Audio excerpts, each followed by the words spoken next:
You have 6 months to live, Mrs. Hawthorne.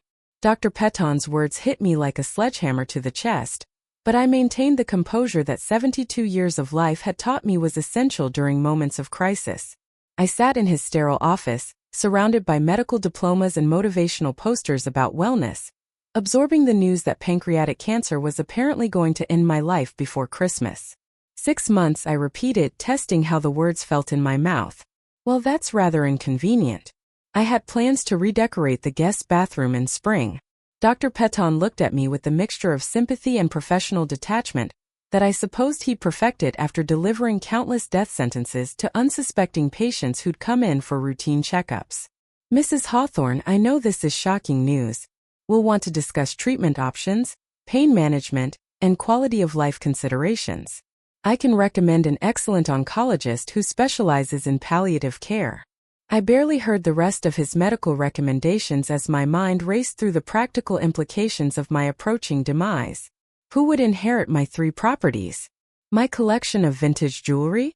The investment portfolio that had grown substantially since my husband Edgar's death 5 years ago? Most importantly, how would my 3 children, Jasper, Cordelia, and Felix, handle the news that their mother's days were numbered? I drove home from Dr. Petton's office in a daze, wondering how to break the news to my family. My children had been moderately attentive since Edgar's passing, visiting for obligatory holidays and calling with reasonable frequency to check on my well-being. They were good children, I told myself. They'd rally around me during this difficult time, providing emotional support and helping me navigate the complexities of terminal illness. How spectacularly wrong I was about their character would become apparent within days. I called Jasper first, reaching him at his accounting firm, where he managed tax preparations for small businesses. Jasper, dear, I need to share some difficult news with you. I've just come from Dr. Petton's office, and I'm afraid the diagnosis is quite serious. What kind of diagnosis, Mother? Pancreatic cancer.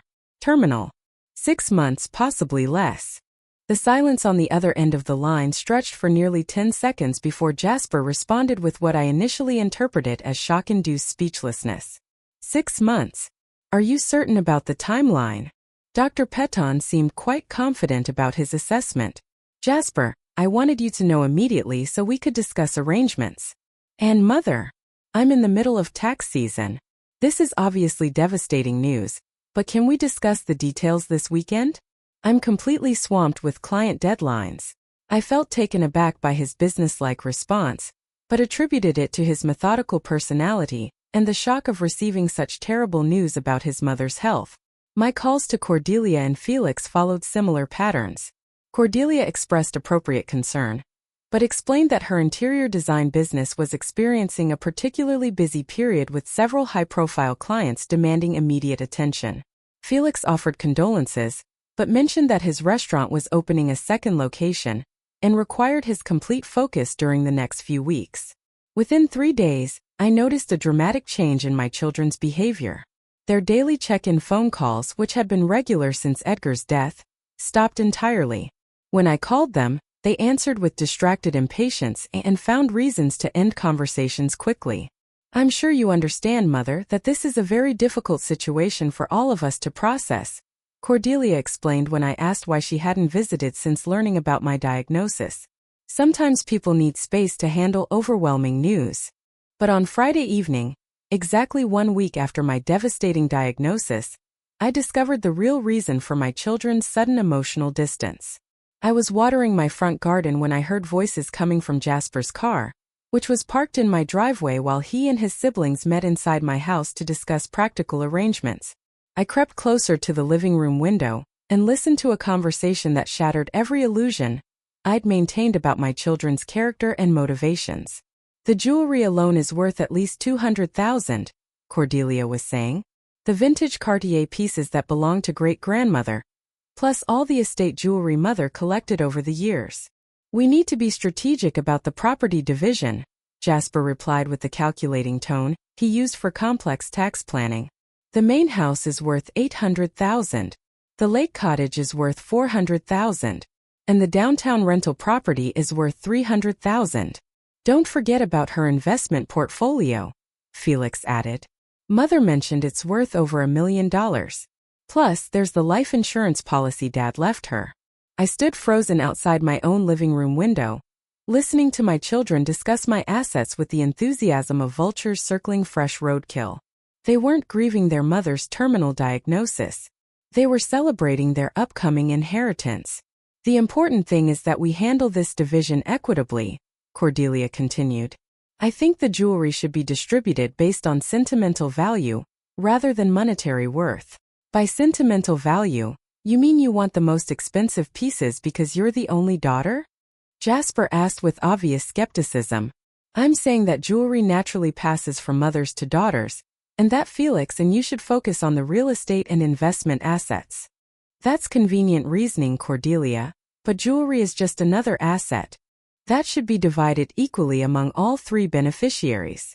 As I listened to my children bicker about my possessions as if I were already dead and buried, I felt something shift inside my chest. Not the cancer that Dr. Peton had diagnosed, but a cold anger that crystallized into determination. These people had stopped seeing me as their living mother the moment they learned about my terminal diagnosis.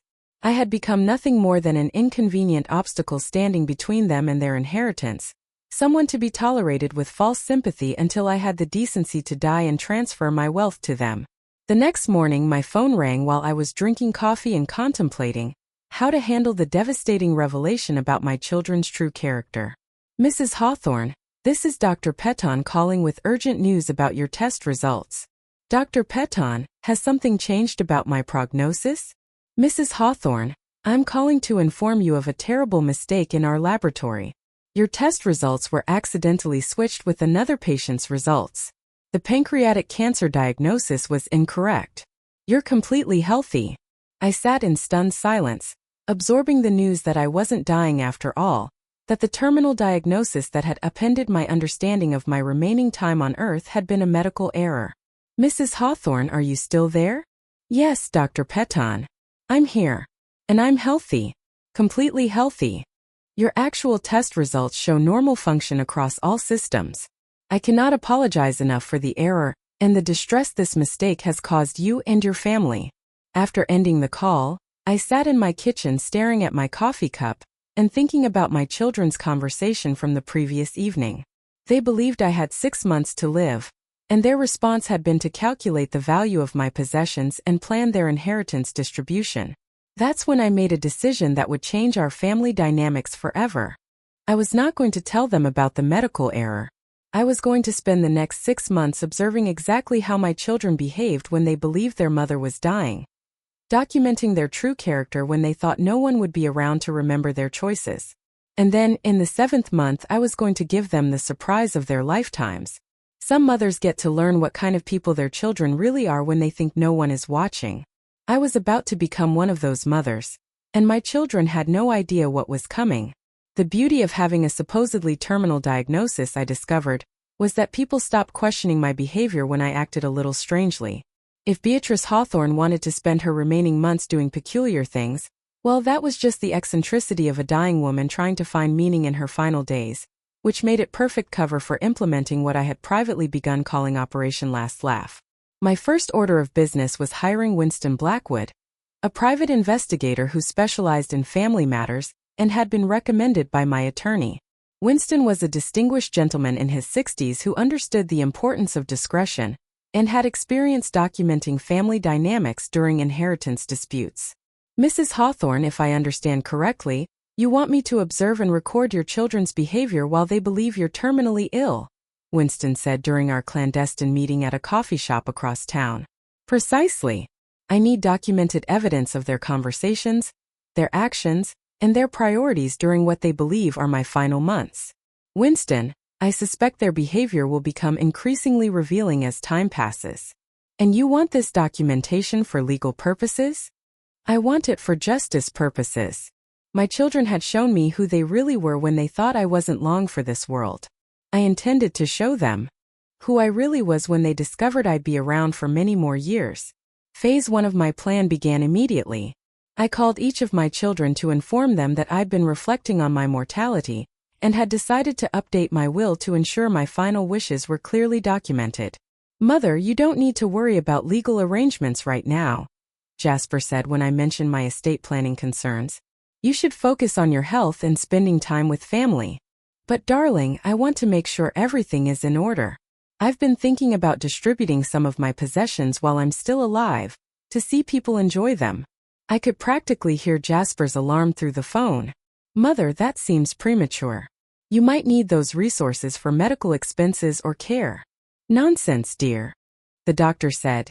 You have 6 months, not 6 days. You have time to be thoughtful about your legacy. What Jasper didn't know was that I was already being extraordinarily thoughtful about my legacy, just not in the way he anticipated. That weekend, I arranged for each of my children to visit separately under the pretense that I needed help organizing my affairs. What I actually wanted was the opportunity to leave strategically placed documents where they might accidentally discover them. When Jasper arrived on Saturday morning, I sent him to my study to retrieve insurance paperwork from the desk drawer. What he found instead was a handwritten draft of a will leaving my entire estate to him, with only modest token amounts for Cordelia and Felix. I watched from the hallway as Jasper photographed the document with his phone before carefully returning it to exactly where he'd found it. His face wore the satisfied expression of a man who had just learned he'd won the inheritance lottery. On Sunday, Cordelia came to help me organize my jewelry collection for proper storage. While she examined my vintage pieces, I excused myself to answer a fictitious phone call, giving her ample opportunity to discover a different handwritten will draft, this one leaving the majority of my assets to her. Cordelia's reaction was even more dramatic than Jasper's. She actually squealed with delight before remembering to adopt an appropriately solemn expression befitting a dutiful daughter assisting with her dying mother's estate planning. Felix's visit on Monday followed the same pattern. While he helped me review my investment portfolio, he discovered a third will draft naming him as the primary beneficiary. By Tuesday, Winston called with an update.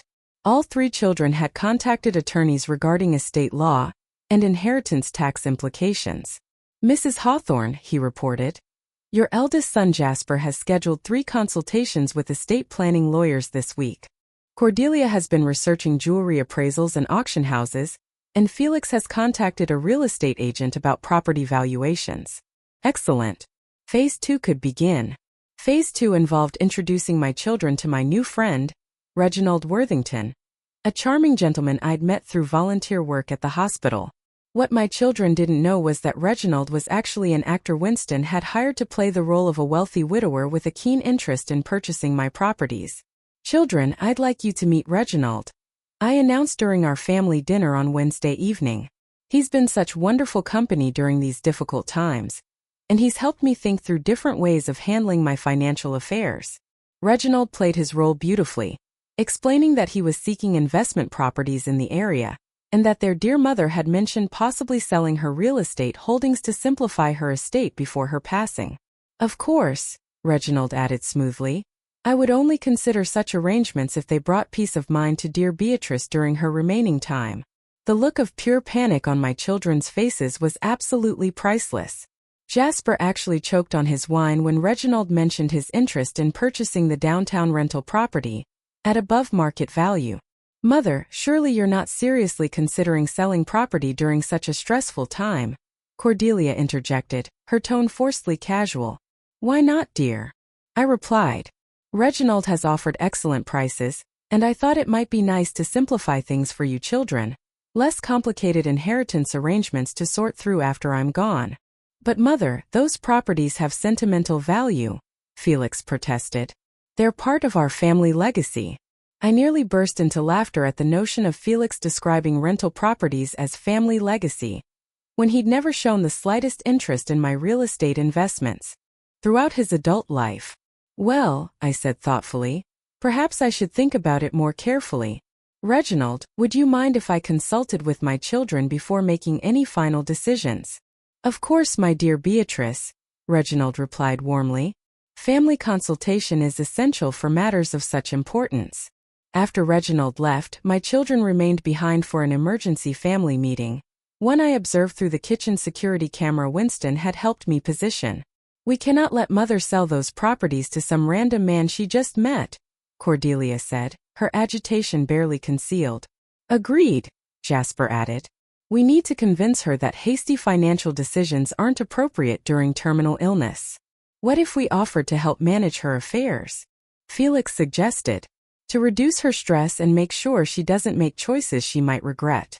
I watched my children strategize about protecting their inheritance from their dying mother's poor judgment, and I felt absolutely delighted by how perfectly my plan was unfolding. Some people believe revenge is a dish best served cold. I was discovering that revenge is best served with elaborate theatrical productions that expose people's true character, while thoroughly entertaining the chef.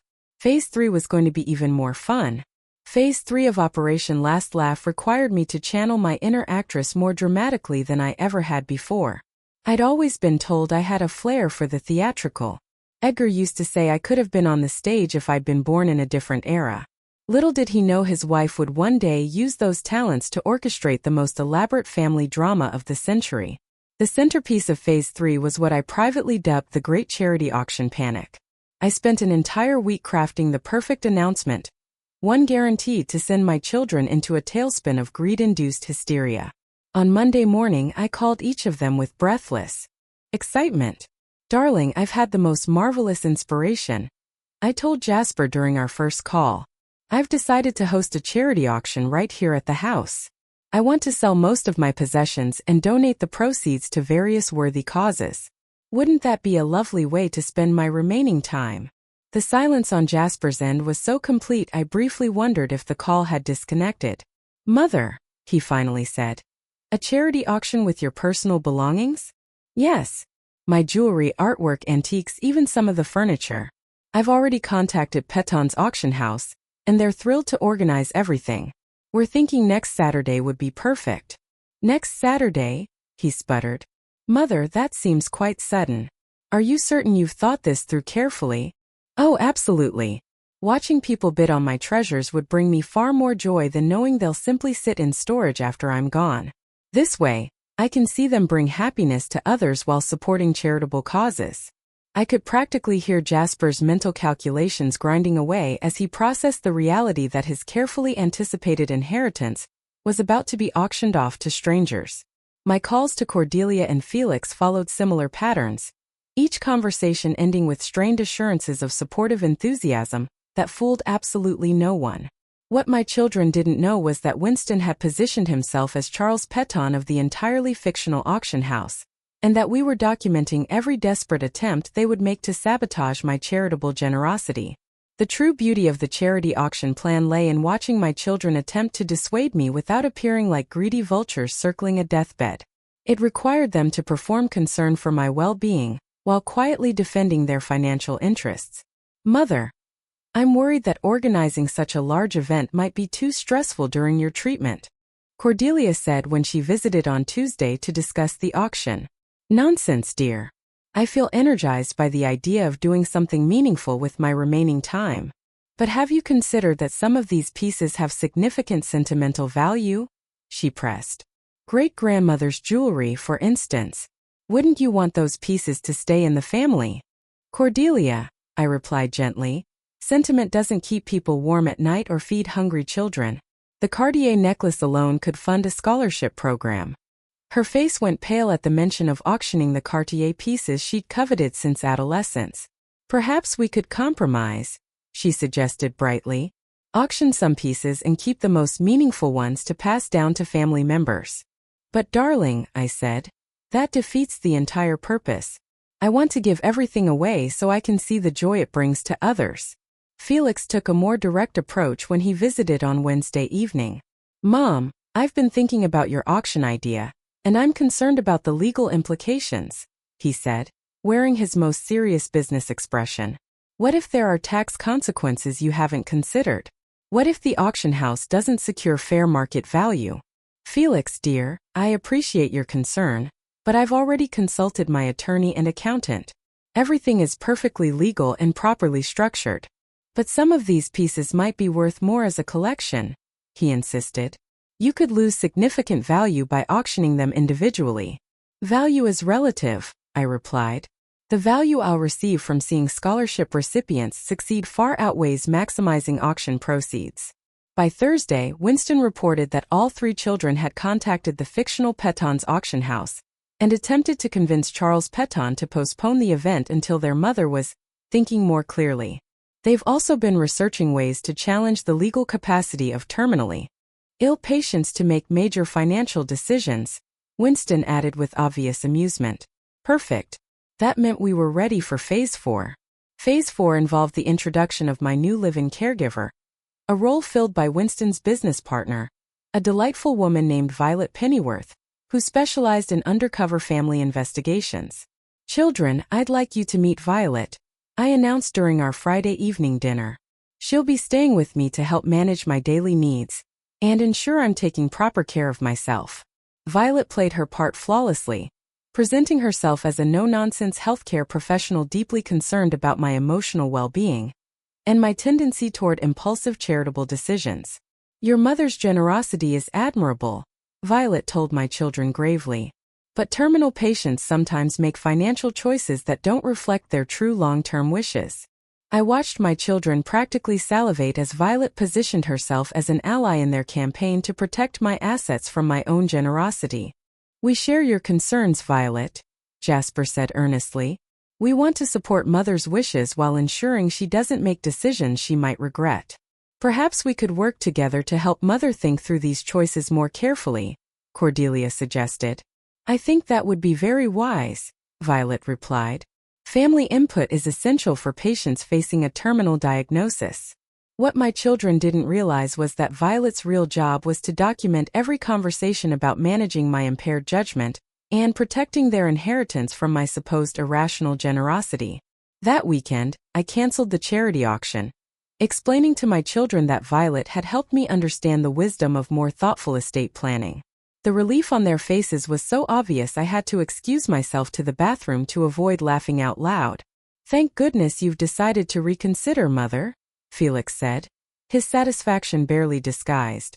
We were all worried you were rushing into decisions that might not reflect your true wishes. Some children believe they are protecting their inheritance from their mother's poor judgment. My children had no idea they were being protected from discovering how poor their own judgment really was. But they would learn soon enough. Phase 5 was going to be absolutely delicious. Phase 5 required me to tap into my most creative theatrical instincts, because I was about to convince my children that their dying mother had completely lost her grip on reality. The plan was deliciously simple. I would begin misplacing valuable items around the house and making cryptic references to hiding treasures in secret locations. The inspiration came from a mystery novel I'd been reading about buried pirate treasure, which gave me the brilliant idea of convincing my children that I had become obsessed with securing my valuables in safe hiding places before my death. On Monday morning, I called Jasper in a state of apparent confusion and distress. Jasper, dear, I can't find great-grandmother's ruby brooch anywhere.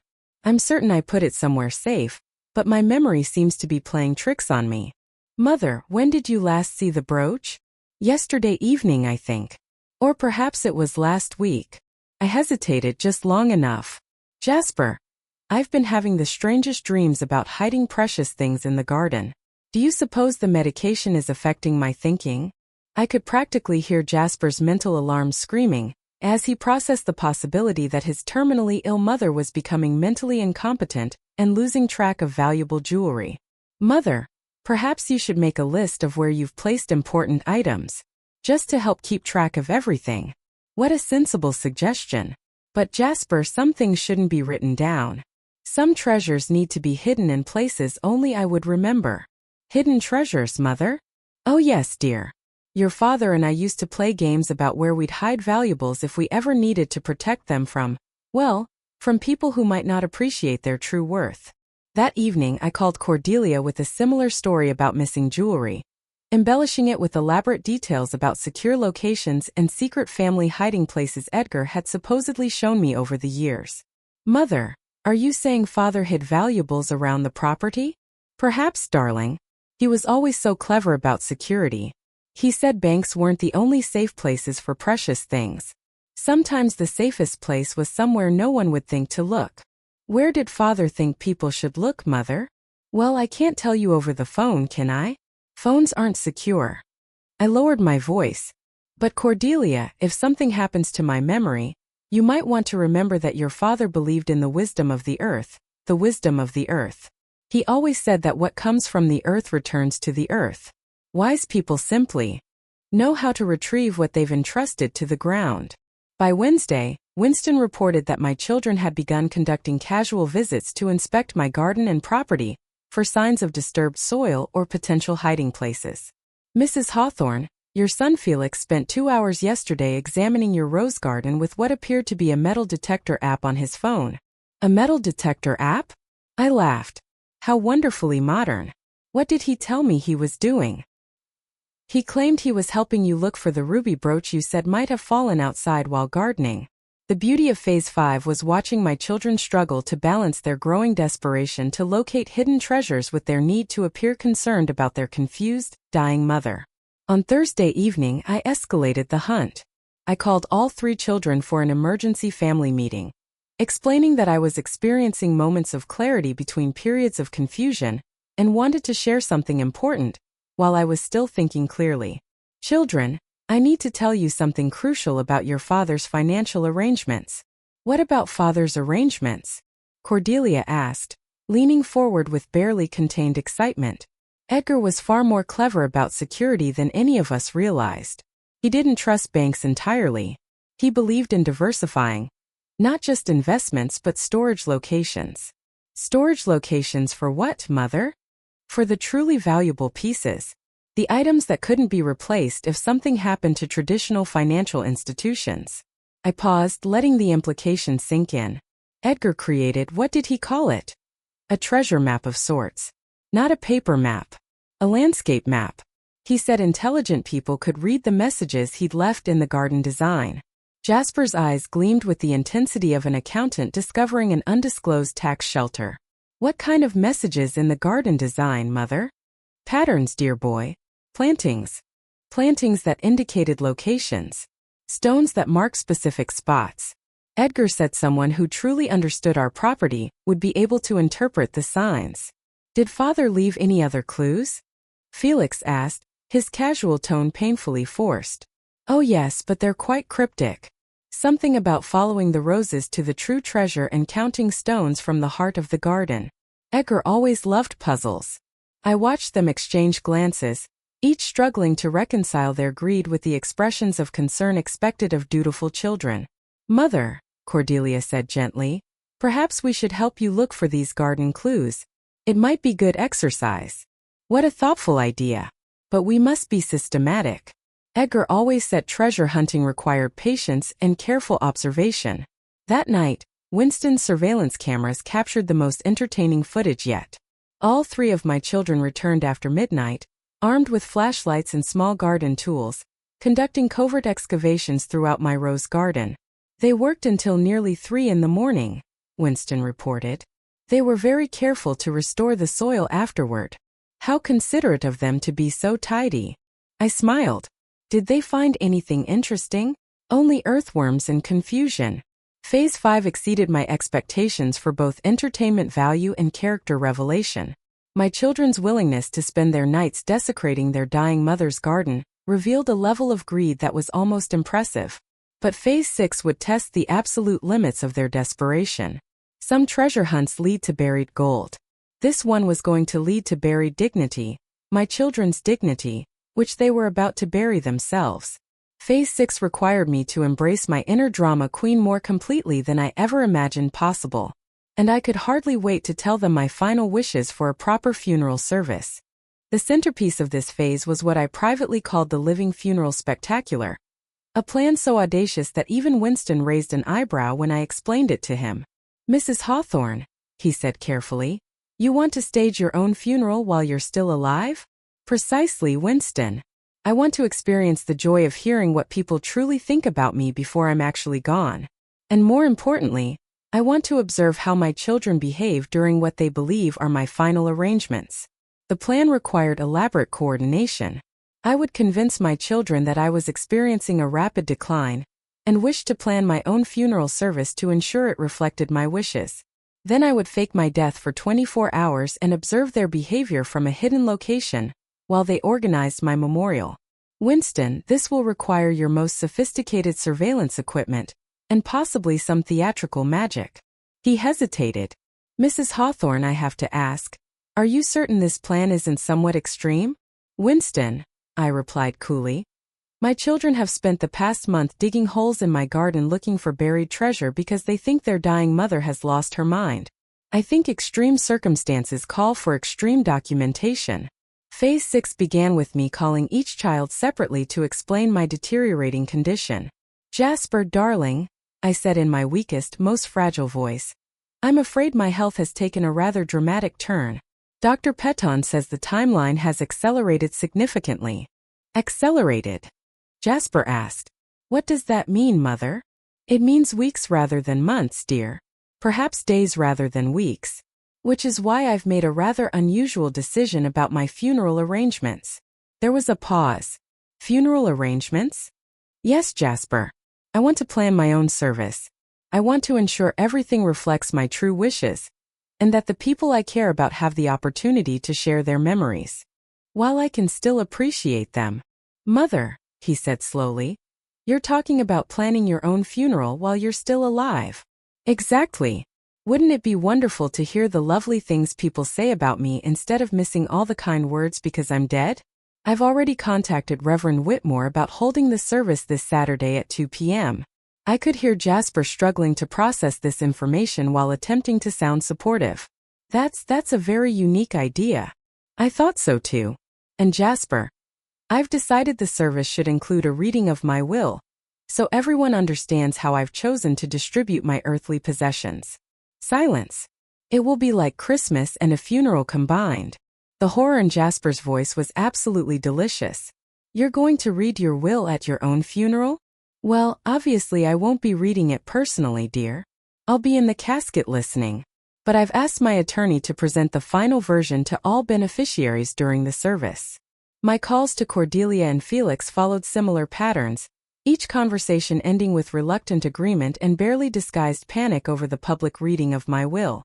What my children didn't know was that I had spent considerable time crafting a completely fictional will, one designed to shock everyone in attendance. A will that left my entire estate to my devoted caregiver, Violet Pennyworth, in recognition of her exceptional compassion during my final months. Friday evening, I staged my final decline by calling each child to say goodbye. Cordelia, dear, I wanted to call while I still have the strength. I'm afraid tonight might be my last. Mother, no. Are you certain? Should I come over immediately? No, darling. Violet is here taking excellent care of me. I just wanted to tell you how much I've loved being your mother, and how proud I am of the woman you've become. I love you too, Mother. I'm sorry if I haven't been more attentive during your illness. Nonsense, dear. You've been exactly as attentive as your character allows. Saturday morning brought the piece de resistance. Violet called each of my children to inform them that I had passed peacefully in my sleep and that, per my final wishes, the funeral service would proceed as planned that afternoon. Winston arranged for me to hide in the church balcony behind heavy curtains concealing the choir loft, offering a perfect view of the proceedings and high-quality audio recording equipment. At precisely 2 o'clock, I watched my children enter St. Michael's Church dressed in somber black, their faces carrying expressions of grief convincing to casual observers, but which I recognized as carefully performed sorrow. The turnout was impressive. Neighbors, former employees from my florist shops, members of my garden club, and various community acquaintances filled the pews to pay their respects to Beatrice Hawthorne. Reverend Whitmore delivered a lovely eulogy about my contributions to the community and my devotion to family. I listened from my hiding place, feeling rather pleased with how well regarded I apparently was among people who weren't related to me. Then came the moment I'd been anticipating with delicious excitement. Per Mrs. Hawthorne's explicit final wishes, my attorney Mr. Peton announced, I will now read the distribution of her estate. My children leaned forward with barely concealed anticipation. I, Beatrice Hawthorne, being of sound mind and body, leave my entire estate, including all properties, investments, and personal possessions, to Miss Violet Pennyworth, in recognition of her exceptional care and genuine compassion during my final months. The silence was so complete you could have heard a pin drop. I watched my children's faces transform from anticipation to confusion to absolute horror, as they processed the reality that their expected inheritance had been left to a woman they'd known for less The centerpiece of this phase was what I privately called the living funeral spectacular, a plan so audacious that even Winston raised an eyebrow when I explained it to him. "Mrs. Hawthorne," he said carefully, "you want to stage your own funeral while you're still alive?" "Precisely, Winston. I want to experience the joy of hearing what people truly think about me before I'm actually gone. And more importantly, I want to observe how my children behave during what they believe are my final arrangements." The plan required elaborate coordination. I would convince my children that I was experiencing a rapid decline and wished to plan my own funeral service to ensure it reflected my wishes. Then I would fake my death for 24 hours and observe their behavior from a hidden location while they organized my memorial. "Winston, this will require your most sophisticated surveillance equipment and possibly some theatrical magic." He hesitated. "Mrs. Hawthorne, I have to ask, are you certain this plan isn't somewhat extreme?" "Winston," I replied coolly, "my children have spent the past month digging holes in my garden looking for buried treasure because they think their dying mother has lost her mind. I think extreme circumstances call for extreme documentation." Phase 6 began with me calling each child separately to explain my deteriorating condition. "Jasper, darling," I said in my weakest, most fragile voice, "I'm afraid my health has taken a rather dramatic turn. Dr. Peton says the timeline has accelerated significantly." "Accelerated?" Jasper asked. "What does that mean, Mother?" "It means weeks rather than months, dear. Perhaps days rather than weeks. Which is why I've made a rather unusual decision about my funeral arrangements." There was a pause. "Funeral arrangements?" "Yes, Jasper. I want to plan my own service. I want to ensure everything reflects my true wishes, and that the people I care about have the opportunity to share their memories." Then 2 weeks. "To my children, Jasper, Cordelia, and Felix, I leave my profound disappointment in their behavior during my illness, and the knowledge that they revealed their true character when they believed no one would be alive to remember their choices." Cordelia gasped. Jasper turned a fascinating shade of purple. Felix looked moments from fainting. But the best part was yet to come. As stunned silence lingered, I prepared my grand entrance, the dead woman walking out to confront those who had already begun celebrating her demise. Winston signaled that all recording equipment was functioning perfectly. I descended the narrow staircase from the choir loft, timing each step for maximum dramatic impact. The first to notice was little Tommy Henderson.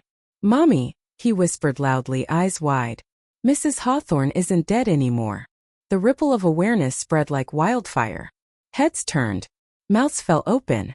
Several ladies from my garden club clutched their pearls. My children were thunderstruck. "Good afternoon, everyone," I said pleasantly into the microphone, adjusting it to my height. "Thank you for attending my funeral." The turnout exceeded my expectations. Even Reverend Whitmore appeared to be questioning his theological understanding of resurrection. "I imagine you're surprised to see me walking around, given that I supposedly passed away last night. Well, I have some wonderful news. Dr. Peton informed me 6 months ago that my terminal diagnosis was a medical error. I am completely healthy and expect to live for many more years." The congregation inhaled as one. Now you may wonder why I didn't correct this misunderstanding immediately. When I learned of the misdiagnosis, I realized I had a unique opportunity to observe how certain people behaved when they believed I was dying. I turned to my children. What I discovered was illuminating. I gestured to Winston. The screen flickered to life. The first video showed Jasper, Cordelia. Mrs. Fernandez covered her mouth to hide what appeared to be a smile, while young Tommy Henderson pointed excitedly at the screen. "Look, Mommy, they're playing in the dirt like puppies." Over the past 6 months, I conducted what I call a comprehensive character assessment. I observed how my children responded to my supposed terminal illness, how they prioritized their inheritance over my well-being, and how far they were willing to go to secure assets they believed were rightfully theirs. The next video clip showed Jasper consulting with estate attorneys about challenging the mental capacity of terminally ill patients, followed by footage of Cordelia researching jewelry auction houses and Felix contacting real estate agents about property valuations. As you can all see, my children spent my final months preparing for my death rather than cherishing our remaining time together. They stopped visiting, stopped calling, and started calculating. Cordelia finally found her voice, though it came out as a strangled whisper. Mother, we can explain. Oh, darling, no explanation is necessary. Your behavior over the past 6 months has been explanation enough. I gestured for Winston to bring out the final surprise, a cart containing actual legal documents, which brings us to the real will reading. You see, the document Mr. Peton just read was completely fictional, designed to gauge your reactions to losing your expected inheritance. I could see hope flickering in my children's eyes as they realized there might still be a chance to inherit my assets. However, your behavior during my supposed final months has inspired some very real changes to my actual will. I held up the genuine legal documents, properly notarized and witnessed. My actual will now leaves the majority of my estate to the people who demonstrated genuine care and concern during my supposed illness. I began to name them. My housekeeper Maria, who brought me soup every day and sat with me when she thought I was frightened. My gardener Joseph, who offered to maintain my property for free, so I wouldn't worry about expenses during my final months. My neighbor Mrs. Chan, who organized meal deliveries from other community members. As for my children, I continued, watching their faces cycle through hope, anxiety, and growing dread. You'll each receive exactly what your behavior during my supposed final months demonstrated you deserved. I nodded to Winston, who wheeled out 3 wrapped packages. Jasper, since you spent so much time consulting attorneys about my mental capacity, you receive a comprehensive collection of legal textbooks about elder care and family responsibility. I turned to Cordelia. Since you were so interested in my jewelry collection's monetary value, you receive a lovely set of costume jewelry from the dollar store. Sparkly but utterly worthless. Finally, Felix. And Felix, since you spent so many nights digging holes in my garden, you receive this beautiful new shovel, perfect for continuing your excavation hobby. The church had fallen completely silent, except for what sounded suspiciously like Mrs. Henderson trying to suppress laughter. The remainder of my estate, valued at approximately $2.4 million, will be distributed among the people who showed me genuine kindness when they believed I was dying, and to various charitable organizations that support families dealing with actual terminal illnesses. I set down the legal documents and looked directly at my children. You wanted to know what you were inheriting from me. Well, now you know. You're inheriting the knowledge that your mother lived long enough to see exactly who you really are when you think no one is watching. Some funeral services end with tears of sorrow. This funeral service was ending with tears of regret, from 3 people who had just learned the most expensive lesson of their lives about the difference between loving someone and loving their money. And I was just getting started. The silence in the church stretched for nearly 30 seconds before the congregants began reacting to the spectacle they had just witnessed. Mrs. Chan, my neighbor, not to be confused with any fictional relatives, stood up and began clapping slowly, soon joined by Maria, Joseph, and several other community members who apparently appreciated the poetic justice of my performance. "Brava, Beatrice!" called out Mrs. Fernandez from the 3rd pew. "That was better than anything on television." My children, meanwhile, remained frozen in their seats like deer caught in headlights, clearly struggling to process the reality that their expected inheritance had just been redistributed to people they barely noticed during my supposed final months. "Now then," I continued from the pulpit, thoroughly enjoying my captive audience, "I believe this would be an appropriate time for my children to address the congregation about their behavior during my terminal illness. After all, you've all seen the evidence of their priorities." Jasper was the first to find his voice, though it emerged as a hoarse croak. "Mother, this entire situation has been unprecedented. We were grieving and trying to handle practical arrangements during an emotionally devastating time." "Grieving?" I repeated, eyebrows raised. "Jasper, the only thing you were grieving was the possibility that I might donate my assets to charity before you could inherit them. That's not fair, Mother. We were trying to protect your financial interests, while we thought you were mentally compromised by your illness." "Ah yes, the mentally compromised defense." I turned slightly. "Winston, would you please show everyone the footage of Jasper consulting with attorneys about having me declared mentally incompetent?" The screen displayed audio recordings of Jasper discussing legal strategies for challenging my mental capacity, including his memorable quote, "Terminal patients often make irrational financial decisions that families need to protect them from." Protecting me from irrational decisions, I mused. Like the irrational decision to give my money to charities instead of leaving it to children who were celebrating my approaching death. Cordelia finally stood up, her face flushed with humiliation and anger. Mother, you've humiliated us in front of the entire community. Don't you think this public spectacle is unnecessarily cruel? Unnecessarily cruel? I laughed, a genuine sound of delighted disbelief. Cordelia, you spent 6 months treating your supposedly dying mother like an inconvenient obstacle between you and valuable jewelry. I think a little public accountability is quite necessary. We made mistakes, Felix interjected, finally joining the conversation. But we're your children. Doesn't that count for something? Of course it counts for something, Felix. It counts for disappointment. It counts for heartbreak. It counts for the knowledge that I raised 3 people who could look at their dying mother and see nothing but dollar signs. I walked down from the pulpit and approached their pew, lowering my voice so the congregation had to strain to hear my words. Do you want to know what hurt me most? It wasn't your greed, though that was certainly disappointing. It wasn't even your willingness to have me declared mentally incompetent, though that was breathtakingly callous. I paused, letting the weight of my words settle. What hurt most was realizing that you stopped seeing me as a person the moment you learned I was dying. I became inventory to you, real estate and jewelry and investment portfolios, with an inconvenient heartbeat you had to wait for to stop. The church was so quiet you could have heard a prayer book drop. Even little Tommy Henderson seemed to understand that something serious was happening. Mother, Jasper said quietly, what would you have had us do differently? The question was so fundamentally obtuse that I actually laughed. Visit me, Jasper. Call me. Ask how I was feeling. Hold my hand. Tell me you loved me. Act like my death would be a loss rather than a windfall. We did love you, Cordelia protested weakly. No, darling. You loved my money. You tolerated me as the temporary guardian of assets you felt entitled to inherit. I turned to address the congregation, many of whom were now openly weeping, though I suspected their tears were more from laughter than sorrow. Ladies and gentlemen, I want you to meet the people who did show me love during my supposed final months. Maria rose from her seat, pressing a handkerchief to her eyes. Mrs. Hawthorne was never dying to me. She was living, and she deserved kindness every day. Giuseppe nodded vigorously beside her. Sick or healthy, Mrs. Hawthorne is good lady. Her children only come when they think she dies soon. Very sad. Mrs. Chun spoke next, her voice calm with the authority of someone who had observed family patterns for more than 8 decades.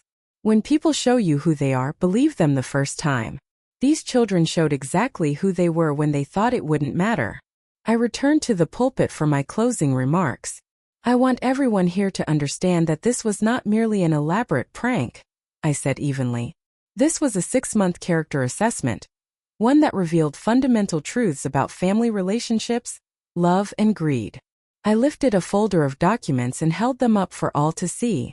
These are the authentic legal papers that will govern the actual distribution of my estate. They are legally binding and have been properly filed with the probate court.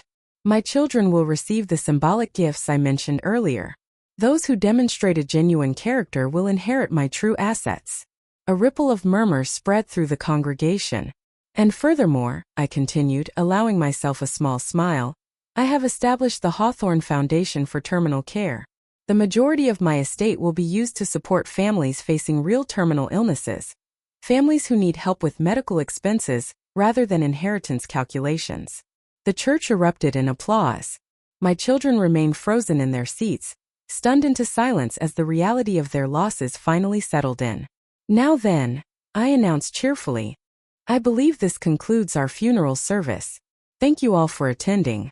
Please join me in the fellowship hall for refreshments. I understand there is a lovely cake that was intended for my memorial reception. As people streamed out of the sanctuary, buzzing about what would soon become the most talked about funeral in local history, my children stayed behind, staring at their symbolic inheritance gifts. Mother, Felix said quietly, breaking the silence, what happens now? Now, I replied. You learn to live with the consequences of choices you made when you believed no one would be around to hold you accountable. Cordelia's composure finally shattered. Tears spilled down her cheeks. Will you ever forgive us? I considered the question carefully, studying the three people who had shared my home, my love, and my life for decades, until they revealed their true character when they thought it wouldn't matter. Forgiveness is possible, darling, I said gently. But trust must be rebuilt from scratch. And you'll need to show that you learned something deeper than disappointment over losing money you never actually owned. Some family relationships can survive betrayal and greed. Whether ours would survive remained uncertain. But one thing was clear. The power dynamics had shifted permanently, and any future relationship would be far more honest about everyone's true motivations. And honestly, I was rather looking forward to the challenge. 6 months after what the town now referred to as the Hawthorne Funeral Spectacular, I was enjoying my morning coffee in the sunroom when Jasper's car pulled into my driveway. It was his 15th attempt to visit since the church incident. I had agreed to see him only 3 times so far, each meeting lasting precisely 15 minutes. "Good morning, Mother," Jasper said when I opened the door, holding a bouquet of daisies that looked suspiciously like they came from the grocery store. "I brought these for your garden." "How thoughtful, dear," I replied. "Though you do realize I have a professional gardener who handles the flower arrangements. I thought perhaps we could plant them together," he said carefully, as a gesture toward rebuilding our relationship. I studied my eldest son closely. The past 6 months had aged him. Word of his behavior during my supposed terminal illness had traveled through our small community with remarkable speed, and his accounting practice had quietly lost several prominent clients who found his character lacking. "Jasper, you may come in for precisely 20 minutes, I said. "Joseph will be arriving at 10 to discuss the spring planting schedule for the memorial garden." He hesitated. "Memorial garden?" "Yes, dear. A lovely space dedicated to Edgar's memory, funded by the money you once believed you'd inherit. It includes a meditation area where visitors can reflect on the difference between genuine love and financial opportunism." Jasper winced but followed me into the living room. I had redecorated completely. The old family photographs were gone, replaced by artwork commissioned from local artists, purchased, of course, with my inheritance money. "Mother," Jasper began, "I've been attending counseling sessions to understand why I reacted so poorly to your diagnosis." "And what have you learned?" I asked, sipping my coffee. "I learned that I allowed financial anxiety to override emotional priorities," he said. "I treated you like a business transaction instead of my mother." "That's a remarkably accurate assessment," I replied. "What else?" "I learned that my behavior revealed character flaws I must address if I want meaningful relationships, with family or anyone else." His language struck me as reflective rather than rehearsed. "What would you do differently," I asked, "if you could relive those 6 months?" "I would visit you daily, ask about your comfort, your emotions. I would reminisce instead of calculating asset values." "And what have you done?" I asked calmly. "To prove these aren't simply words meant to manipulate me into revising my will?" Jasper reached into his jacket and pulled out a small notebook, handing it to me with visible nervousness. "I've been volunteering at Sunset Manor," he said, "the assisted living facility downtown. Those are thank you letters from residents whose families no longer visit." I flipped through page after page of handwritten notes. Expressions of gratitude for weekly visits, help with letters, and the simple gift of being listened to. "Mrs. Rodriguez wrote that one," he explained, "after I helped her organize photos of grandchildren she hasn't seen in 2 years. Mr. Thompson wrote that after I spent an afternoon listening to stories about his military service, stories his children say are boring." I looked up. "What motivated you to do this?" "I realized how I treated you was likely how I treated others," he said quietly. "I wanted to learn how to give care without expecting anything in return."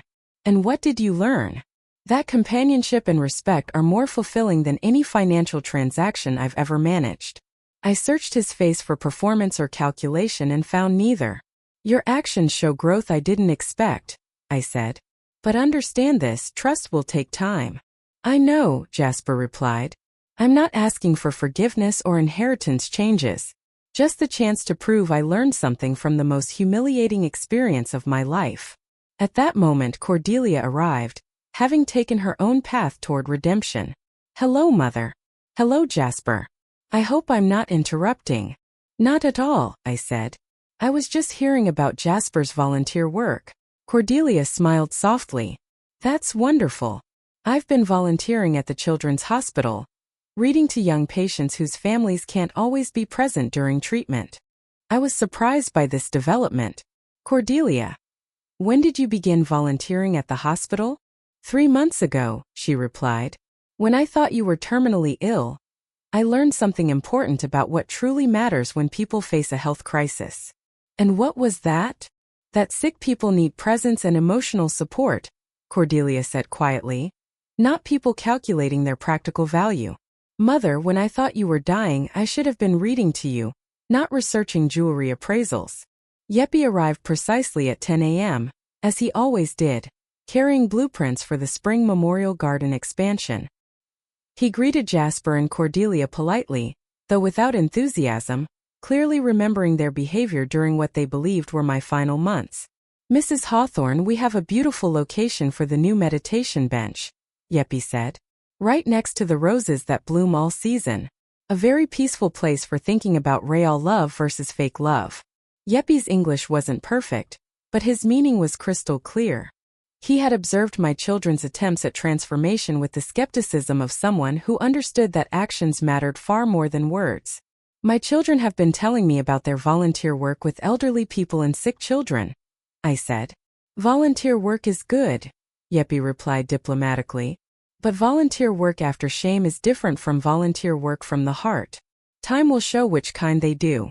I realized Yeppy had articulated exactly what I had been thinking about my children's rehabilitation efforts. Were they volunteering because they had learned genuine compassion, or because community service might eventually restore their access to my inheritance? Jasper, Cordelia, I said. Yeppy raises an important point. How do I distinguish between real character growth and strategic behavior, designed to restore your positions in my will? You observe us over time, Cordelia said simply. You watch whether we continue even after you make it clear that your will won't change, regardless of our behavior. And Mother, Jasper added, you judge us by whether we're doing this work because we want to become better people, or because we want to regain access to money we never actually owned. Some children learned lessons through easy teaching and gentle guidance. My children learned through public humiliation and the complete loss of financial expectations. Whether those lessons would endure remained to be seen, but their current efforts suggested that sometimes the most expensive education produced the most lasting results. 1 year after my resurrection from the dead, I hosted the first annual Hawthorne Foundation Gala in the ballroom of the Riverside Hotel. I was surrounded by community members who supported families facing terminal illness. The irony was not lost on me. I was celebrating a charity built on money my children had once expected to inherit, while they now served as volunteer waitstaff for the evening. Mrs. Hawthorne, Maria said, approaching me with unmistakable pride in her new role as foundation director.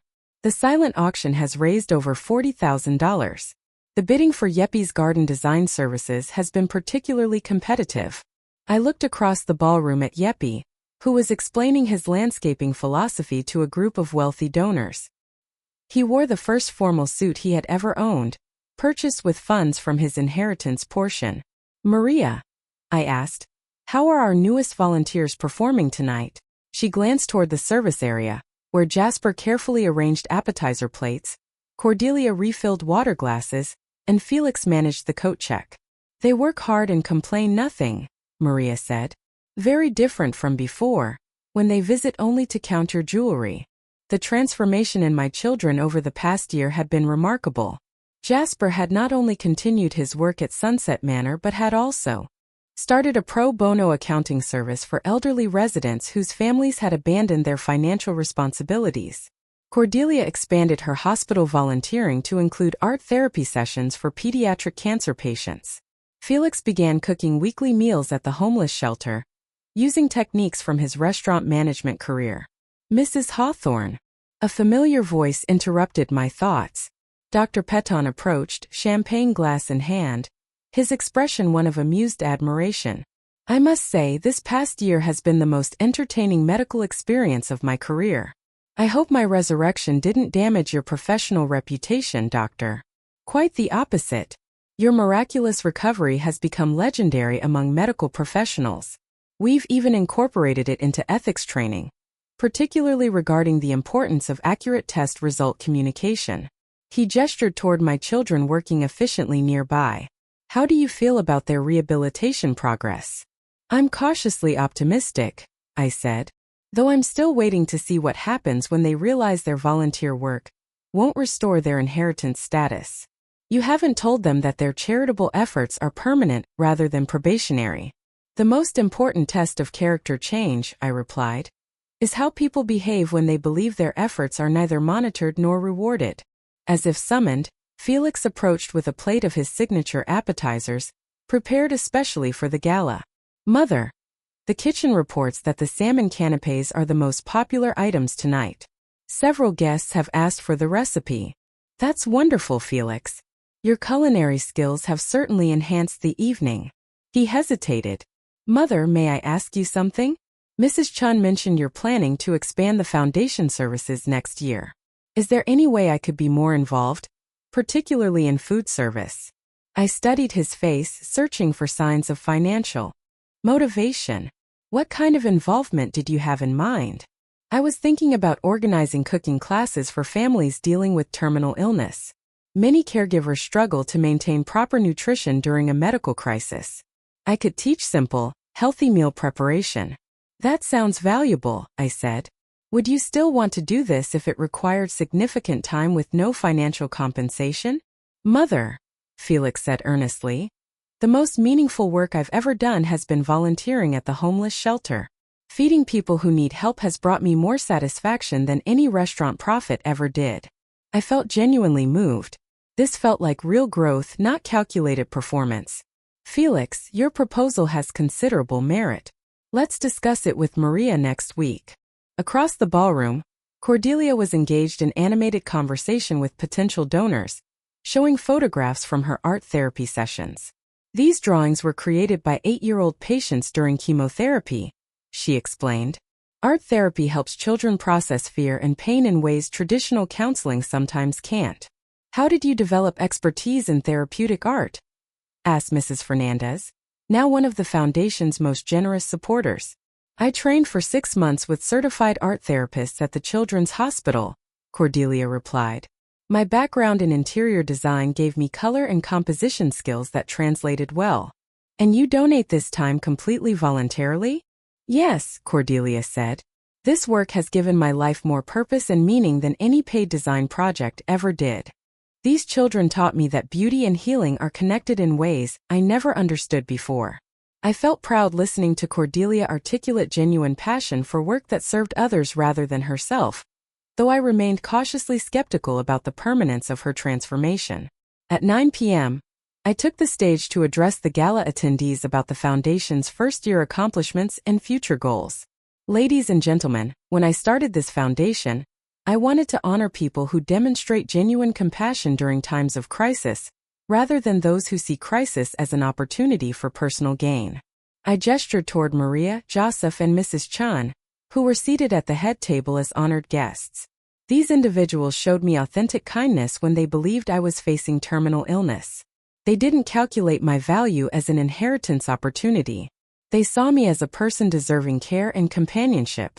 Tonight, we celebrate a foundation that has provided support to over 200 families dealing with actual terminal diagnoses, funded through resources that were originally intended for people who proved they didn't deserve them. The audience laughed appreciatively, clearly understanding the reference to my children's behavior during my supposed final months. However, I also want to acknowledge that people can change, that character can be developed, and that redemption is possible for those willing to do the difficult work of examining their priorities. I looked directly at Jasper, Cordelia, and Felix, who had stopped their volunteer duties to listen. This past year has demonstrated that some people can learn valuable lessons from humiliating experiences and use those lessons to become genuinely better human beings. Whether that character development is permanent or temporary remains to be seen, but tonight I'm optimistic about the possibility that 3 people I raised have finally discovered the difference between loving someone and loving their money. The audience applauded enthusiastically, while my children exchanged glances that suggested both hope and continued uncertainty about their long-term status in our family relationships. Some rehabilitation projects took months of consistent effort to show results. My children's rehabilitation project was entering its most critical phase, the period when their true motivations would be revealed through the choices they made, when they believed no one was monitoring their progress. 18 months after my dramatic resurrection, I was sitting in my attorney's office reviewing the final documents that would determine my children's ultimate fate in my estate planning. Mr. Peton had become quite fond of our family drama, often remarking that my case had provided more entertainment than his entire previous career in probate law.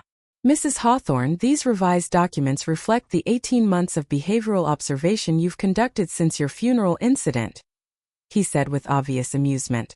Are you satisfied with the decision you've reached about your children's inheritance status? Mr. Peton, I've reached a decision that reflects the complexity of human character development, rather than simple categories of good and evil. The truth was that my children's behavior over the past 18 months had been genuinely impressive. They continued their volunteer work even after I made it clear that charity would not restore their inheritance expectations. They demonstrated sustained commitment to helping others, and their motivations appeared authentic, rather than performative. But I had one final test plan, the most important test of all. Mr. Peton, I want you to schedule individual meetings with each of my children this week. I want to tell them personally about the final changes to my will. And what will you be telling them? I'm going to tell them the truth about redemption, forgiveness, and the difference between punishment and education. That Wednesday afternoon, I met with Jasper in the same living room where I'd first overheard his calculations about my jewelry and property values. Jasper, I've asked you here to discuss the final status of your inheritance. His face carried the careful composure of someone who had learned to expect disappointment, but still hoped for unexpected reprieve. Mother, whatever you've decided, I want you to know that this past year and a half has taught me more about character and priorities than the previous 45 years of my life combined. And what has it taught you specifically? It's taught me that the only wealth that actually matters is the relationships you build through genuine care for other people's well-being. The volunteer work I've done at Sunset Manor has been more fulfilling than any financial success I've ever achieved. Jasper, what would you do if I told you that your inheritance status remains unchanged, that you'll still receive only the legal textbooks I gave you at the church? He was quiet for several minutes, apparently considering his answer carefully. I would be disappointed because I'd hoped to earn back your trust. But I would continue the volunteer work at Sunset Manor and the pro bono accounting services because that work has become important to me for reasons that have nothing to do with inheritance expectations. And if I told you that I was restoring a portion of your inheritance in recognition of your character development, I would be grateful for your forgiveness, but I would also be concerned about whether receiving money might tempt me to relax the standards I've set for myself about serving others. I felt genuinely moved by Jasper's response, recognizing wisdom earned through humiliation and sustained effort, rather than easy learning. My meetings with Cordelia and Felix followed similar patterns, each conversation revealing mature service to vulnerable populations. Mother, the children I work with at the hospital have taught me that love isn't about what you can get from other people, Cordelia explained. It's about what you can give without expecting anything in return. And what have you learned about yourself through this work? I've learned that my desire for your jewelry was never about the actual pieces. It was about wanting proof that you valued me. But the children I work with have shown me that feeling valued comes from making other people feel valued. Felix's perspective was equally thoughtful. Mother, cooking for people who can't afford restaurant meals has taught me that hospitality is about nourishing people's spirits, not just their bodies. I spent so many years focused on profit margins that I forgot why I started cooking in the first place. On Saturday morning, I gathered all 3 children for our final family meeting about inheritance and forgiveness. Children, you've spent 18 months demonstrating character development that has genuinely impressed me. You've learned valuable lessons about service, compassion, and the difference between loving people and loving money. They listened carefully, understanding that this conversation would determine their long-term relationship with both me and their financial futures. I've made a decision about my will that reflects both your past behavior and your recent growth. I handed each of them a sealed envelope containing details of their revised inheritance status. Jasper, you will inherit the lake cottage and enough investment funds to support your continued volunteer work without requiring full-time employment. However, this inheritance comes with the legal requirement that you maintain your volunteer commitments at Sunset Manor for the next 10 years. Cordelia, you will inherit the downtown rental property and resources to establish a permanent art therapy. Your inheritance is conditional on your continued work with pediatric patients. Felix, you will inherit enough assets to open a non-profit restaurant that provides job training for homeless individuals while serving affordable meals to low-income families. Your inheritance requires you to operate this restaurant personally, rather than hiring others to manage it. My children opened their envelopes and read the detailed terms of their conditional inheritances, which provided financial security while ensuring their charitable work would continue indefinitely. These inheritances reflect my belief that you've learned important lessons about character and service, I said. But they also include safeguards to ensure that receiving money doesn't tempt you to abandon the values you've developed. Mother, Jasper said quietly, these conditions assume that we might revert to selfish behavior if we weren't legally required to continue serving others. Exactly. Because I love you enough to protect you from your own potential weaknesses. And I love the people you serve enough to ensure their welfare doesn't depend on your sustained good intentions. And what happens to the remainder of your estate? Felix asked. The majority goes to the Hawthorne Foundation, which will continue supporting families dealing with terminal illnesses. A portion will fund oversight of your conditional inheritances to ensure compliance with the service requirements. As my children absorbed the terms of their redemption-based inheritances, I felt satisfied that I had found an appropriate balance between forgiveness and accountability. Children, you wanted to know what you were inheriting from me. Now you know. You're inheriting the opportunity to spend the rest of your lives proving that character change can be permanent, rather than temporary. My children stopped visiting me when they thought I had 6 months to live, too busy dividing my